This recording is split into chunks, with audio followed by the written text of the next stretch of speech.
Hello, ladies and gentlemen. I'm Nicholas Pettis here with the Women's Suffrage interview. I am joined by Cynthia Carrillo, Dr. Michele Weber, and Castin Chamberlain. So if you guys don't mind, I have a couple of questions for you, and if Cynthia has any she'd like to add, that would be great. Alrighty. First question. Being a woman in America, how does it feel to have a say in your government? I think it's really important. I think that a lot of times women don't get the recognition for doing the things that they do that they deserve and haven't been throughout history. It's usually men's history. And so when you hear about women in history who've done great things, there's probably way more out there than we even realize. And because we're a huge part of the population and what goes on in the world, I think that our voice is integral to government as well, and having that equal representation. I definitely agree. I feel like it'll be a big help in progressing our government forward. Absolutely, Nick. Castin, how about you? I think it's very important. Can you repeat the question again? Being a woman in America, how does it feel to have a say in who runs your government? I definitely feel that, like I previously stated, it's really important, and it's bittersweet in a way, because generations and generations ago, my great-grandmothers and ancestors didn't have this say. So it's very bittersweet that, there was something that had to be fought for here, and that's an injustice that we'll never really get back. And to me, it's empowering that I have that right, but it's also like, man, my ancestors had to fight for this. So that's kind of how I feel. All right. This is a general question. Did you know that over 100 years ago, it was a crime for women to vote in America? I did. It hasn't been that long. If you think about things, in the course of 100 years, that's one generation, maybe two, which means that if I go back to my great-grandmother, she was probably in the group or time of people that were fighting for women's right to vote. So it's kind of startling if you think about it that it hasn't really been that long. Yeah, it's crazy. I mean, I've always grown up knowing that women had the right to vote now because of what the women in the past have done. So it's crazy knowing people got arrested for voting as a woman. Yes. I did not know that it was a crime. I knew it couldn't happen, but I didn't really think that it was a crime, actually. Yeah. I do actually know it was Susan B. Anthony who was arrested for voting. And she wore that proudly. She wanted to be arrested. She wanted to prove a point. And that's why we have her commemoration on that coin, because she was one of the women who fought so hard for it. So, yeah. All right. Knowing what you know about the women who came before you, before you did to earn your right to vote, if you could say anything to any of our women viewers out there about voting, what would you tell them? Definitely don't waste it. I think in America, a lot of times we take for granted things. And then we can be really disappointed when the politicians aren't acting in ways that we feel like are helpful to us. And so don't take that for granted. Understand that there were women who came before us who fought very hard to do this, and that this just wasn't something that we were born with as a God-given right. And so it's not something that you want to take for granted or assume that has always been there. And so I would say make sure that you do your research on all of the candidates at both the local level and the national level so that your voice is heard. Otherwise, we remain invisible behind the scenes if you're not exercising that right and letting your voice be heard. Definitely. And Castin? For me, I feel like my response is similar to Dr. Weber, but also be aware of voting, be educated on voting, be aware, and if you have questions, ask those questions. If you want to be involved, be involved. Use your right, and if you have a spark to be involved or vote or any of those things, don't be afraid to act on your spark. That's what I would say. Thank you. That answers all my questions. Cynthia, if you had any you'd like to ask. Okay, so my first one relates to yours. Overall, what are your opinions and thoughts about women's suffrage?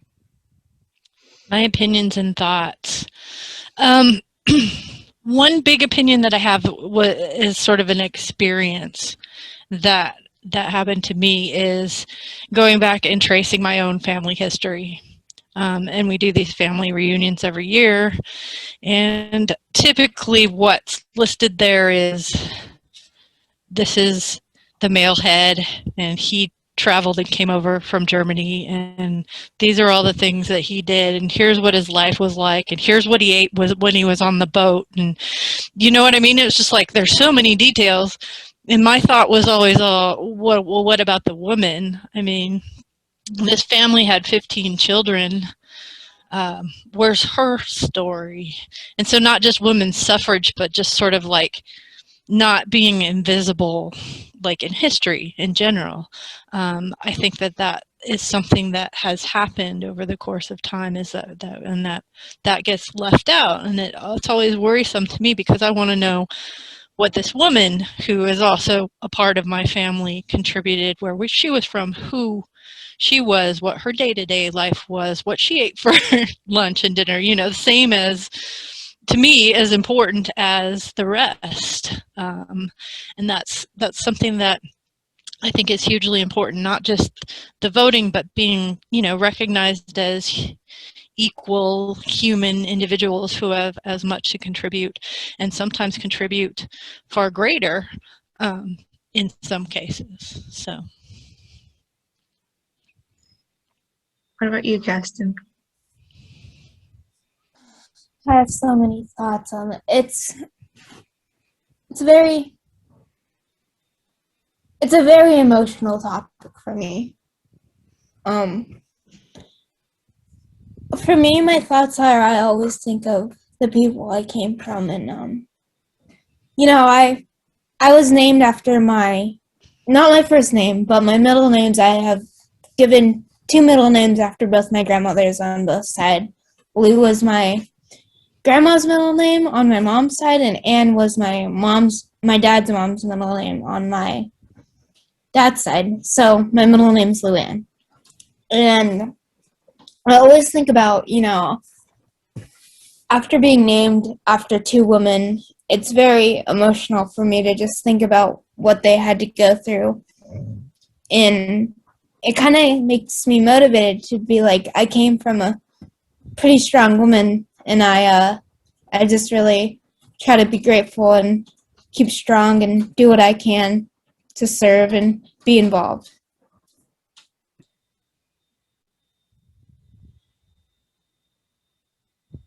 Okay, ignore my timer over there. Let me pull up my notes real quick. So how has your life been impacted by having a voice regarding the topic? Do you like having a voice in this matter? Okay, Cynthia, that is a great question. I always throw back to my mom, because my mom, despite the fact that even her generation, they had the right to vote, but they were still relatively subservient to their husband in that generation. The husband was the head of the house and had the say. But my mom was always stubborn and strong and vocal, and you knew where she stood. And I grew up seeing that and modeling that, And I think that because I had that hard-headedness that came from her, it showed me that my opinion is valued. I have all these contributions that I can make. My voice is very important. I went through, got my bachelor's, my master's, my PhD. This is, something that in the past women had to really, really fight for, and for me it was relatively easy. And then I think forward to my sister's children, because I don't have kids, but she has 3 girls who are triplets, and they have been taught to speak their mind, be strong, be stubborn, and stand up for themselves, that they're just as important as anyone else, and that the gender roles that we're sort of been taught to live by are not necessarily 100% like norms. Like, you can be a tomboy or whatever it is that you want. There are no limitations any longer. And so it's exciting to me to sort of see what they're going to do, what people like you, Cynthia, and Castin can do as you sort of come up and through and out of this repressive norms that we've been for so long.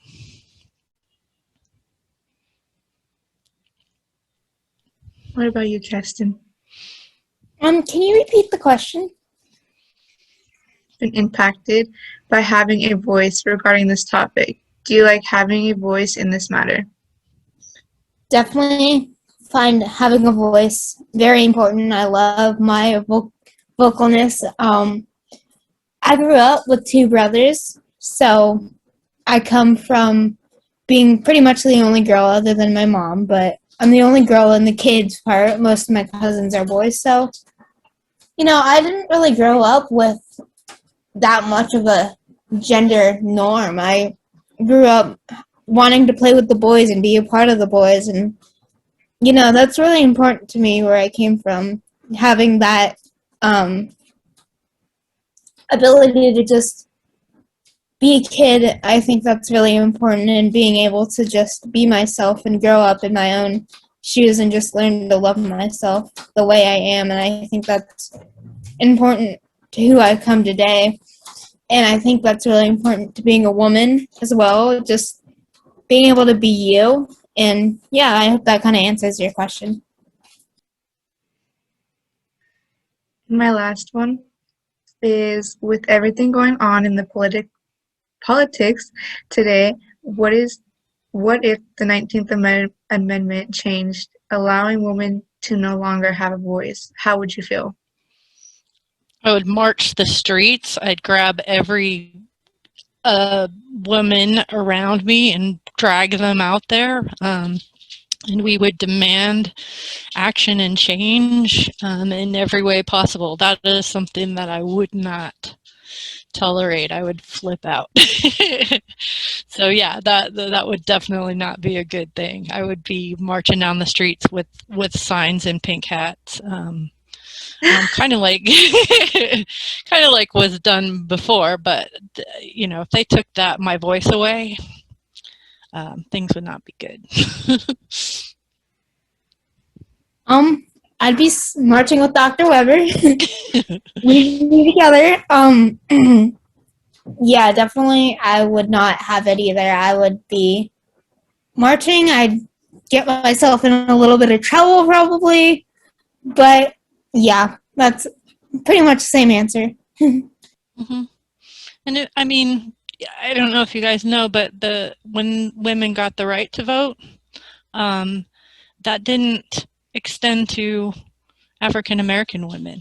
And I think that's something that most people don't know, is that although women got the right to vote at that time, it still wasn't until later that African American women and men could vote. And we're still fighting for those voting rights today with a lot of the voter suppression that's going on. So we should still make our voices heard and be aware. And I will always, always, always be that person who says that everyone should have the right to vote and that we should make voting available for everyone who is eligible or able to. And I think it's fantastic that Castin's one of our student trustees and that her voice is heard in that way, that affects our school on such a real level. And I'm thankful that she's there speaking for the students on a regular basis. I didn't know that. That's amazing. Most people don't know that. It's kind of interesting. Castin, did you want to add anything? No, not right now. It's definitely a very emotional topic for me. Sorry, it's like either hailing or snowing really hard or something outside. I don't know if you guys have that too, but yeah, it's weird weather right now. But It's amazing. it's an emotional topic for me, and I didn't really realize that until just now. You know, coming from where I come from, it's definitely crazy. You're a passionate person, and your voice is valued. So thanks for being you. Thank you. You too. All of us. Thank you, guys. That's all I have, so thank you. That's it for everything. Thank you for your time, and thank you for joining us.